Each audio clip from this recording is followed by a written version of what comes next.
Dans les terres anciennes d'Uz, vivait un homme nommé Job. C'était un homme intègre, droit, craignant Dieu et se détournant du mal.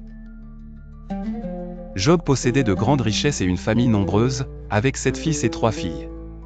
Sa vie était marquée par la prospérité et la bénédiction. Un jour, cependant, dans le conseil céleste, Satan suggéra à Dieu que la piété de Job était basée sur sa prospérité matérielle. Il proposa que si Job était privé de ses biens et de sa famille, il maudirait Dieu. Dieu permit à Satan de tester Job, mais demanda que sa vie soit épargnée. En un jour, Job perdit ses troupeaux au complet, ses serviteurs furent tués, et pire, tous ses enfants périrent lorsque la maison s'effondra sur eux lors d'un festin. Malgré cette immense douleur, Job retomba à terre en adorant et dit « L'Éternel a donné, et l'Éternel a repris, que le nom de l'Éternel soit béni. » Non satisfait, Satan demanda à toucher la santé de Job. Dieu permit cela, mais épargna sa vie. Job fut affligé de furoncles douloureux de la plante du pied au sommet de la tête.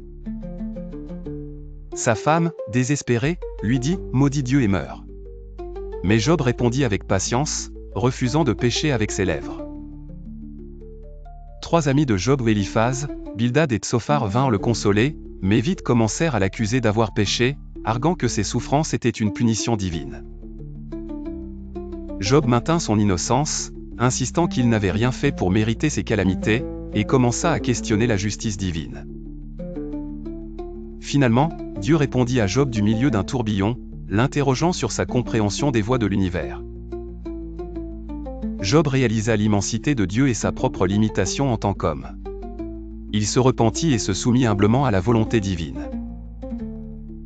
En fin de compte, Dieu rétablit Job.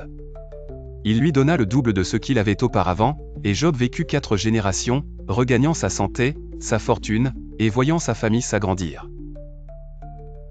Ainsi, Job mourut vieux et rassasié de jours, ayant appris une foi profonde et inébranlable. Cette histoire nous enseigne que même dans la détresse, nous devons avoir foi en Dieu, car notre compréhension est limitée, mais sa sagesse est infinie.